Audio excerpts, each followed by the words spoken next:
Waalaikumsalam Bu Meta. Insyaallah. Apa kabarnya hari ini Bu? Alhamdulillah sehat, bahagia, semangat. Gimana hari ini belajar di kelasnya? Lumayan sekali, tapi tetap harus semangat. Masya Allah. Sebelum kan minggu depan saya mau masuk kelas dulu ya. Saya akan melakukan supervisi pembelajaran di kelas Ibu. Namun sebelum saya masuk kelas Ibu, kita melakukan pra-observasi terlebih dahulu Ibu ya. Ada waktu ya?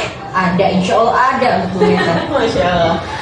Sebelumnya Ibu Lucy yang ingin saya tanyakan ada yang pertama terkait pembelajaran nanti Ibu ya. Kira-kira nih persiapan Ibu Lucy sebelum melakukan kegiatan pembelajaran apa nih? Nah, yang jelas yang saya persiapkan adalah RPP, di mana di situ RPP memuat tentang tujuan pembelajaran, kegiatan pembelajaran yang saya lakukan, dan terakhir adalah penilaian. Selain RPP, saya juga pasti menyiapkan media pembelajaran berupa laptop, proyektor, papan tulis, spidol, dan lembar kerja buat anak. Masya Allah, ya itu semua penting banget ya Bu ya.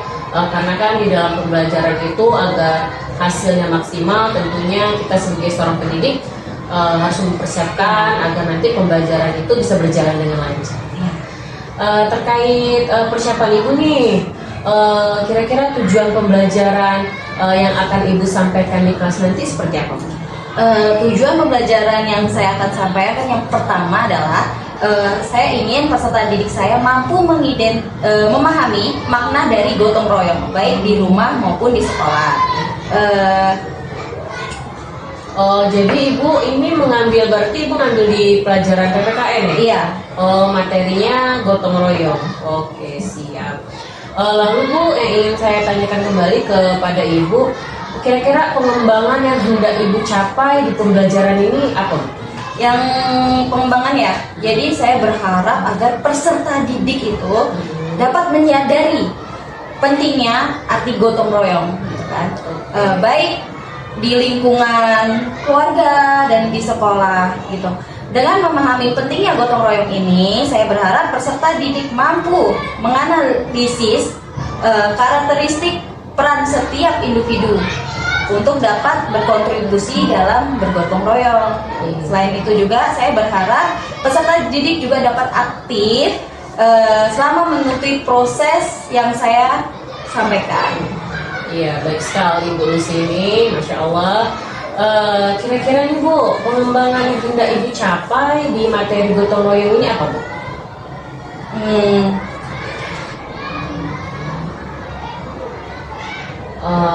Lalu Bu, strategi apa nih yang Ibu gunakan nih agar peserta didik itu lebih gampang memahami materi yang akan nanti Ibu sampaikan di kelas? Oke, strategi yang saya gunakan dalam proses pembelajaran ini yang pertama yaitu mengajak peserta didik untuk melakukan identifikasi tugas dan peran di dalam keluarga. Yang kedua, mengajak peserta didik membandingkan pekerjaan rumah yang dilakukan sendiri dan bersama-sama. Yang ketiga, kita mengharapkan agar siswa dapat bekerja sama dalam penyelesaian masalah serta mengajukan pertanyaan pematik guna memunculkan motivasi belajar peserta didik. Iya, betul sekali Bu. Tentunya memang kalau lagi di kelas rendah ya Bu ya, perlu adanya motivasi belajar agar peserta didik itu di dalam proses pembelajarannya bisa termotivasi, semangat dalam mengikuti proses pembelajaran. Lalu Bu, langkah selanjutnya bagaimana nih cara Ibu Lucy dalam menilai peserta didik kalau peserta didik itu sudah mampu memaknai dari materi gotong royong tersebut? Saya menilai pemahaman siswa melalui pengamatan terhadap aktivitas siswa selama pembelajaran. Yang kedua, kita melakukan diskusi kelompok. Ketiga, ya biasa lembar kerja. Oke, jadi memang ada diskusi kelompoknya, lalu diakhiri dengan pengerjaan LKPD ya Bu ya. Oke, selanjutnya nih, ada nggak sih Bu kekhawatiran dari diri Ibu nih tentang pencapaian dalam proses pembelajaran Ibu nanti Bu? Kekhawatiran pasti ada ya, apalagi kan ini anak-anak baru mulai nih pembelajaran. Jadi pemahaman anak-anak itu pasti akan kurang tentang gotong royong. Makanya di sini saya juga khawatir ya, di situ anak-anak mengalami kesulitan. Ya tentunya ada Ibu ya kesulitan yang pastinya akan kita hadapi dalam proses pembelajaran, terutama di kelas rendah ya Bu ya. Ibu jangan khawatir, Ibu selalu semangat Pasti. karena yang saya tahu Ibu Lucy adalah guru yang aktif, terus inovatif juga di sekolah ini. Mungkin Bu, saran saya Ibu ya, nanti dalam proses pembelajarannya mungkin kita nanti di kelas Ibu bisa menggunakan media yang menarik, lalu juga bisa mungkin nanti untuk mengaktifkan peserta didik ya, seperti Ibu bilang tadi ya, kita lakukan dengan mengerjakan kerja kelompok, terus mungkin nanti diakhiri dengan proses evaluasi yang sesuai dengan kebutuhan belajar peserta didik. Oke. Terima kasih sarannya Bu Meta. Saya akan berusaha semaksimal mungkin untuk membantu saya memahami makna bergotong royong. Oke. Sedikit memberi catatan ya Bu ya terkait pra observasi kita kali ini. Saya lihat Ibu sudah sangat antusias, semangat dalam mempersiapkan pembelajaran di kelas nantinya. Terus saya juga Ibu Lucy juga saya lihat juga pemahaman Ibu mengenai materi gotong royong sudah sangat baik, sehingga nanti diharapkan penerapannya di kelas pun tujuan pembelajarannya bisa sesuai dengan ekspektasi dari Ibu Lucy itu sendiri. Lalu Ibu juga sudah menyiapkan pembelajaran tentunya dengan matang, sehingga nanti mungkin dalam proses pembelajarannya insya Allah tidak akan mengalami kendala lagi ya Bu ya, karena sudah dipersiapkan dengan baik. Dan juga di sini juga saya perhatikan Ibu juga sudah strategi pembelajarannya juga sudah sangat baik, terus cara Ibu memilih media pembelajarannya Ibu sesuai dengan materinya juga sudah sangat baik ya. Mudah-mudahan dalam proses pembelajaran nanti bisa sesuai dengan tujuan pembelajaran yang diharapkan ya Bu ya. Ya sudah, mudah-mudahan nanti di kelas penyampaian pembelajarannya bisa maksimal ya Bu ya. Iya ya sudah, begitu saja Ibu Lucy ya. Terima kasih banyak sudah meluangkan waktunya Ya, untuk sama-sama. observasi kali ini ya. Ya.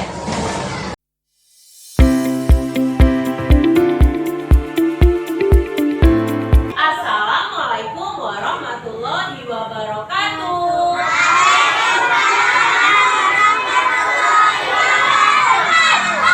Selamat pagi anak-anak hebat. Apa kabar hari ini? Oke. Ibu sebelumnya perkenalkan diri dulu ya. Nama Ibu Meta Yuliana.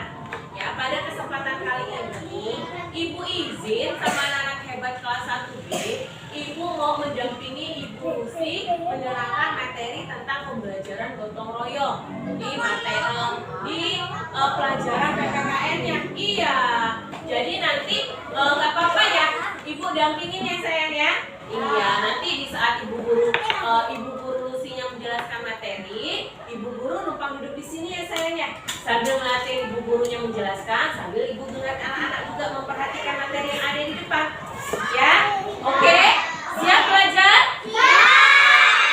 Yuk, biar tambah semangat lagi belajarnya, kita tepuk semangat ya. Bisa semua tepuk semangat? Tepuk semangat.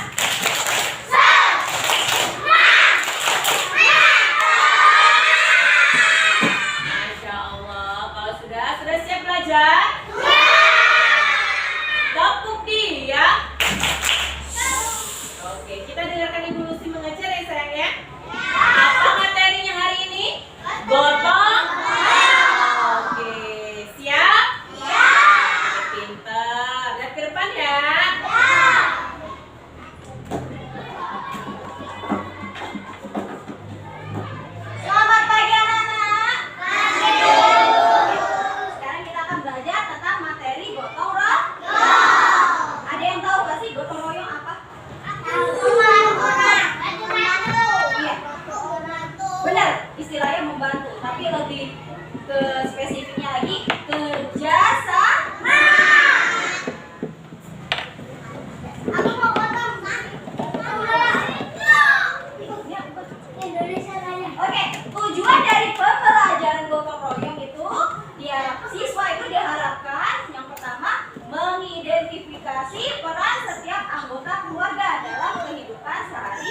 Kedua, mengidentifikasi nilai-nilai bergotong royong dan peran setiap anak dalam gotong royong. Dan ketiga, menjelaskan macam-macam gotong royong di lingkungan rumah maupun di sekolah. Oke. Yang terakhir, menjelaskan manfaat dan pentingnya gotong royong. Oke, nah, Bu Guru mau tanya, kira-kira anak-anak pernah nggak membantu teman membersihkan kelas? Pernah? Siapa aja? Kalau di rumah pernah nggak membantu ibu di rumah? Kira-kira Nana, kalau kita membantu teman membersihkan sekolah atau kelas, atau kalau di rumah kita membantu pekerjaan ibu dan ayah, itu nama kegiatannya adalah bergotong royong.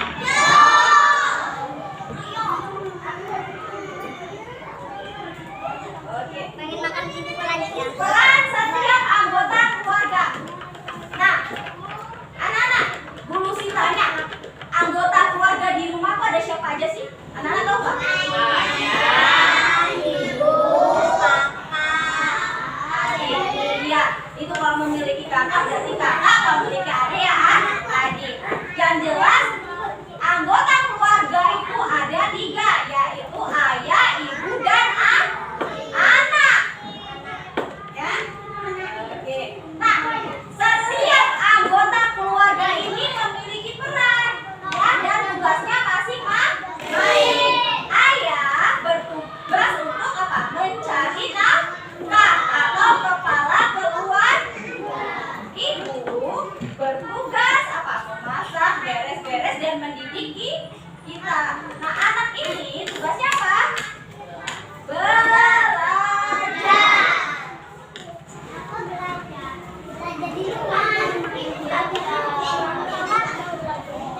Nah,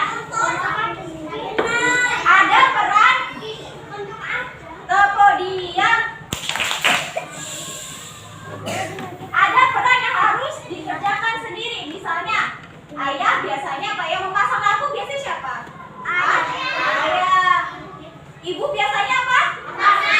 Memasak. Kalau anak-anak? Belajar. Oke. Ketika ayah memperbaiki sepeda motor, ayah mengerjakannya apa?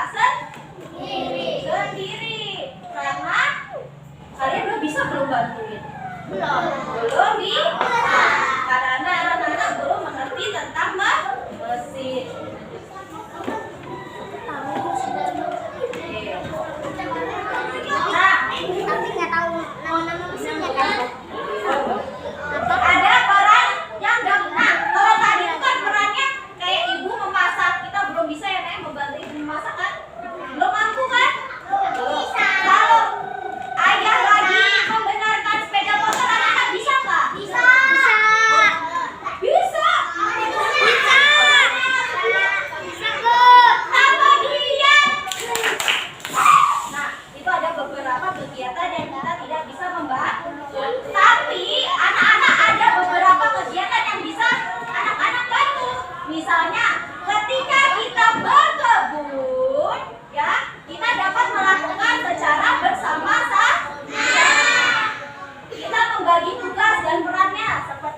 kalian Bu Guru suruh membuang sampah.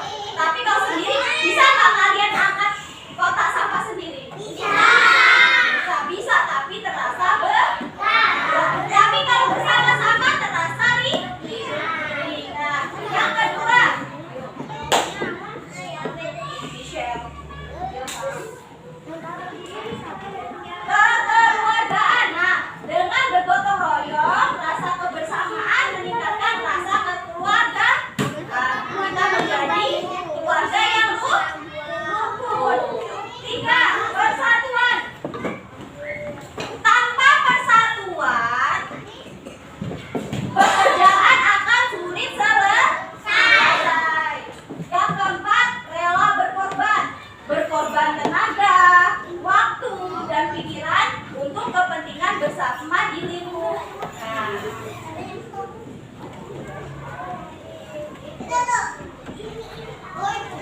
Michelle. Oke, yuk, macam-macam gotong royong. Nah, gotong royong ini ada berbagai macam ya. Yang pertama, gotong royong di lingkungan rumah. Contoh bergotong royong di lingkungan rumah adalah satu, membersihkan rumah bersama-sama. Misalnya, kalian tugasnya anak sebagai anak. Iya, membersihkan apa kalau anak-anak? Tempat tidur. Kalau ibu pasti membersihkan segala ruangan. Nah, itu kita harus nolongin ibu ya, Naya. Yang kedua adalah berkebun.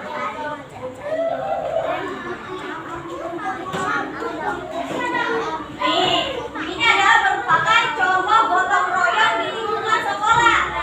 Ya, yang pertama apa?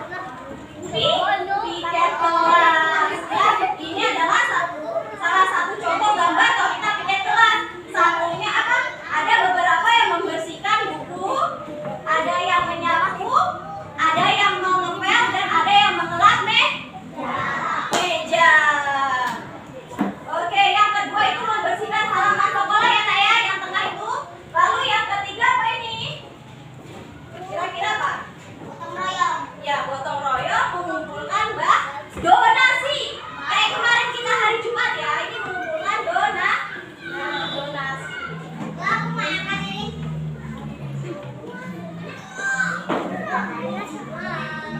Oke, kalau tadi itu ada macam-macam, sekarang kita belajar tentang manfaat gotong royong. Dengan gotong royong ya, ada beberapa manfaatnya. Yang pertama, pekerjaan menjadi lebih ringan.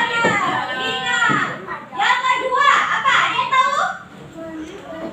Mempermudah dan mempercepat kerjaan. Oke, yang ketiga, ayo, menumbuhkan rasa persatuan dan kesatuan. Yang terakhir, menciptakan lingkungan yang bersih dan nyaman.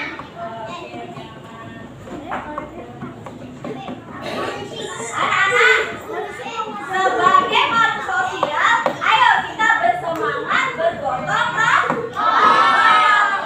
Mari kita bersama-sama melestarikan gotong royong dengan selalu membantu orang lain dan ikut dalam kegiatan gotong royong. Nah, gotong royong adalah kunci untuk membangun bangsa yang maju dan sejahtera.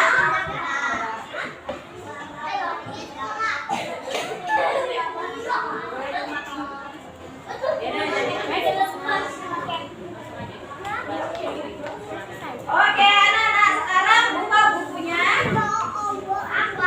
Buku yang buku latihan ya, buku PR-nya, buku latihannya, ayo.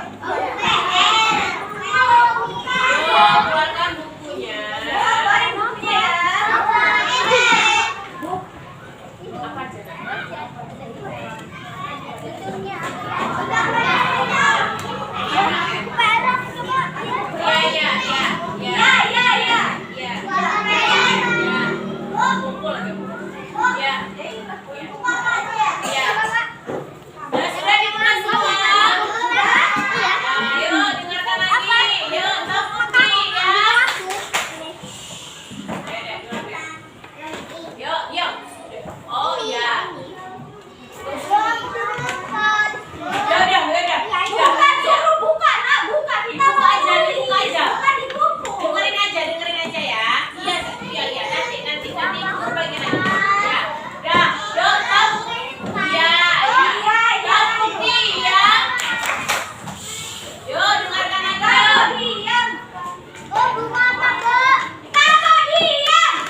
dan kelasnya. Nah, di sini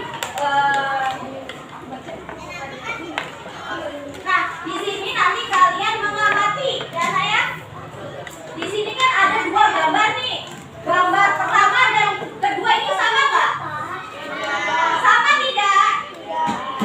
Beda. Yang pertama ini apa? Kira-kira? Ya, bekerja sama. Sedang apa mereka? Beres. Nah, yang kedua ini juga sama. Beres-beres. Tapi bisa terlihat kan perbedaannya? Itu lebih mudah untuk makan doang. Ya, benar. Nah, tapi beda nggak? Kalau ini bekerja sama, kalau ini sendiri. Kira-kira pekerjaan mana yang cepat selesai? Ya. Di sini kalian mengidentifikasi hasil perbedaan dari gambar ini ya. Mana yang gotong royong, mana yang tidak bergotong royong. Mana yang pekerjaan cepat selesai dan tidak ya. Di sini juga sekali. Ya. Bu Lucy minta yang sudah selesai maju. Aku selesai. Yuk, Joseph sama Birkis yuk maju bentar. Iya.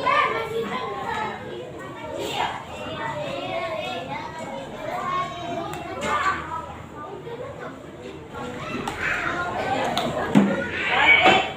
yuk. Joseph sama Birkis, Bu Guru tanya. Ini termasuk gotong royong?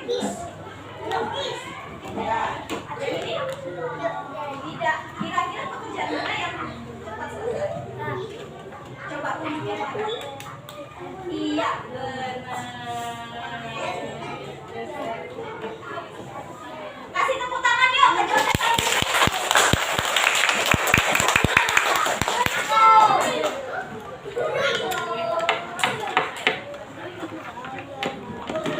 Oke, itulah tadi kita tadi ya materi hari ini tentang bergotong royong.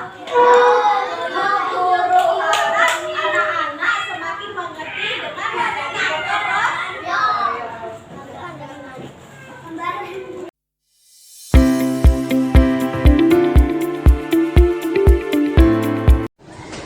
Assalamualaikum warahmatullahi wabarakatuh. Perkenalkan, nama saya Peta Yuliana, calon guru penggerak angkatan 10 dari Kabupaten Lampung Selatan, Provinsi Lampung. Pada kesempatan kali ini saya akan melakukan kegiatan pasca observasi untuk menyempurnakan tugas modul 2.3 yaitu kegiatan aksi nyata. Di sini saya berperan sebagai coach dan di sebelah saya ada rekan sejawat saya yang bernama Lucy Kartika akan berperan sebagai coach. Di sini kami juga didampingi oleh pengajar praktik yaitu Ibu Yeni Purnamasari. Baik, kita langsung mulai saja Ibu Lucy ya. Assalamualaikum Ibu Lucy. Waalaikumsalam. Masya Allah, apa kabarnya nih Bu hari ini? Alhamdulillah, kalau ditanyakan tentang kabar, alhamdulillah baik. Gimana juga dengan Bu Beta? Alhamdulillah Ibu, saya sehat, baik juga sama seperti Ibu. Ibu sudah selesai melakukan kegiatan mengajarnya? Alhamdulillah sudah. Ya, oke Bu. Sedikit nih Bu, saya izin bertanya kepada Ibu mengenai kegiatan observasi yang sudah kita lakukan kemarin ya Bu ya. Tapi sebelumnya saya ingin bertanya nih sama Ibu, gimana nih perasaan Ibu Lucy setelah melakukan kegiatan observasi kemarin? Nah, kalau ditanya tentang kegiatan observasi kemarin, karena ini adalah observasi pertama saya, pasti perasaan saya pasti agak cemas ya. Kira-kira nanti observasi ini akan berjalan lancar atau tidak. Tapi alhamdulillahnya setelah kita laksanakan observasi ini berjalan enjoy. Anak-anak juga bisa diajak kerjasama sehingga observasinya berjalan dengan lancar. Artinya kemarin sudah berjalan dengan baik ya Bu ya. Baik Ibu, tadi sudah Ibu sedikit ulas nih mengenai kegiatan observasi kemarin. Boleh nih Bu Lucy sedikit cerita nih mengenai kegiatan observasi kemarin seperti langkah-langkah observasi kemarin. Dan juga saya ingin bertanya nih Bu sama Bu Lucy tentang area pengembangan yang ingin Ibu kembangkan itu seperti apa nih Bu? langkah-langkah ya, yang jelas sama seperti pendidik yang lain. Kalau kita akan memulai observasi, pasti langkah-langkah pertama kita adalah bagaimana kita membuat modul ajar sesuai yang rencana kita mau observasikan. Dan untuk area pengembangannya seperti apa? Untuk area pengembangan saya ingin mengembangkan kompetensi emosional atau afektif peserta didik, meliputi seperti kayak mengelola bagaimana peserta didik itu dapat gotong royong dengan baik. Yang kedua kayak menumbuhkan sikap tanggung jawab, ya, karena kan peserta didik ini perlu nih ditingkatin tanggung jawabnya. Dan yang terakhir saya ingin mengelola bagaimana kreativitas anak dalam dia memutuskan suatu keputusan yang bijaksana. Dalam memecahkan masalah ya Bu. Oke. Baik Bu, tadi sudah dijelaskan tentang langkah-langkah serta area pengembangan yang ingin Ibu kembangkan nih. Jadi saya ingin tanya nih, dari area pengembangan pembelajaran Ibu yang sudah Ibu kembangkan, apa sudah berhasil atau belum? Nah, kalau ditanyakan seperti itu ya Bu Meta ya, kalau menurut pribadi saya sendiri sih ya, saya cukup puas dengan area pengembangan saya. Tapi ya, walaupun begitu pasti terdapat beberapa kendala yang saya hadapi. Jadi ya kalau bilang ya belum sempurna lah. Oke, jadi memang area pengembangan yang ingin kembangkan itu sudah berjalan dengan baik ya Bu ya. Namun Ibu tadi jelaskan bahwasanya ada kendala nih yang Ibu rasakan. Jadi apa nih kendala yang Ibu rasakan pada saat pembelajaran itu Bu? Nah, karena kegiatan observasi ini kan dilakukan di kelas 1 ya. Jumlah peserta didik saya juga berjumlah 35. Pasti tidak semuanya sempurna. Jadi ada beberapa nih temuan yang saya temui, beberapa peserta didik saya ini mengalami tadi kesulitan dalam membaca. Jadi membacanya belum sempurna seperti teman-teman yang lain. Jadi ya itulah yang menjadi fokus utama, mereka tidak bisa fokus dalam pembelajaran. Oke, baik. Jadi kendala yang Ibu hadapi bahwasanya masih ada peserta didik yang belum mengenal huruf sehingga peserta didik tersebut belum bisa membaca Ibu ya. Oke, baik nih. Jadi seperti itu Ibu ya kendala yang Ibu hadapi di kelas. Nah nih dari kendala yang Ibu hadapi nih, menurut Ibu nih kira-kira kita kan dari permasalahan tersebut kita melakukan identifikasi Ibu ya. Nah jadi menurut Ibu Lucy nih kenapa nih dari 35 peserta didik masih ada peserta didik yang belum mengenal huruf atau membaca? Menurut Ibu nih kira-kira kendalanya kenapa nih Ibu bisa tahu anak tersebut belum bisa membaca ini, apa nih yang Ibu lakukan untuk mengidentifikasi? Nah, yang jelas kan karena kemarin saya udah melakukan observasi, ternyata sudah ada beberapa peserta didik saya yang belum bisa baca. Saya melakukan pemanggilan khusus peserta didik yang mengalami kesulitan dalam membaca itu. Pasti saya mengajak wawancara, berdialog, apa sih, kenapa? Gitu. Lalu jadi Ibu di sini melakukan observasi langsung ya Bu ya kepada peserta didik tersebut, artinya memanggil peserta didik tersebut untuk menanya ini mengapa anak tersebut belum pandai, belum bisa mengenal huruf sehingga dia belum bisa membaca. Nah dari hasil pengamatan Ibu itu sendiri, kira-kira nih apa? Jadi yang Ibu dapatkan, jadi kenapa anak tersebut belum bisa dan belum mengenal huruf itu kenapa? Nah, karena kan tadi saya bilang, katakan saya mengidentifikasi peserta didik saya tanyakan secara wawancara khusus pribadi, memang kendala mereka ini dalam kesulitan membaca ini ternyata ditemukan ada beberapa nih dari bisa 5 peserta yang kesulitan ini. Jadi mereka ini ada yang tidak bisa membedakan beberapa huruf. Ya, seperti kayak misalnya tidak membedakan huruf dari huruf N ke R atau P ke B. Nah, ada juga beberapa peserta didik saya nih gak bisa membaca suku kata, terutama penggabungan 3 huruf. Kayak nga, ber, tra kayak gitu. Ya, masih kesulitan ya Bu ya karena namanya transisi dari TK ke SD ya Bu ya. Oke nih, nah jadi dari permasalahan tersebut nih kira-kira nih kondisi ideal yang seperti apa nih yang Ibu harapkan kepada peserta didik tersebut? Kalau dikatakan untuk kondisi ideal ya, pasti saya kan inginnya ke-35 peserta didik saya nih itu mampu membaca. Jadi semua, sehingga apa, kalau misalnya saya menerangkan suatu memberi materi, ingin saya mereka cepat memahami gitu. Jadi inginnya ya yang kesulitan membaca ini ya sama-sama bisa membaca lah. Semua peserta didik akhirnya bisa membaca Ibu ya. Oke. Jadi dari apa yang ingin Ibu harapkan nih, kira-kira ini untuk dari ide yang Ibu utarakan tadi ini, kira-kira untuk meningkatkan kemampuan anak dalam membaca itu apa nih kira-kira ide yang akan Ibu lakukan nih? Kalau masalah tentang ide nih, saya sih punya ide gimana caranya saya tuh bisa memberi memfasilitasi peserta didik saya dengan mengadakan pojok baca. Di situ saya akan memberikan beberapa buku bacaan, terutama untuk anak ini kan pusatnya ke kelas 1 SD ya. Nah, ini cocok sekali kalau misalnya saya mengadakan buku baca yang bergambar. Oke, berarti memang sudah ini ya strategi yang Ibu lakukan sudah akan Ibu realisasikan nantinya Bu ya. Nah, dari apa yang sudah Ibu lakukan tersebut nih, saya ingin menanyakan lagi nih, kira-kira langkah-langkah konkret apa nih yang akan Ibu ambil agar peserta didik itu menjadi lancar membaca?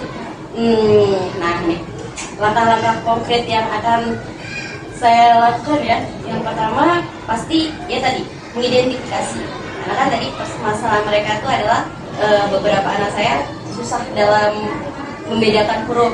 Jadi saya akan mengadakan identifikasi huruf-huruf apa saja nih yang mereka susah ya.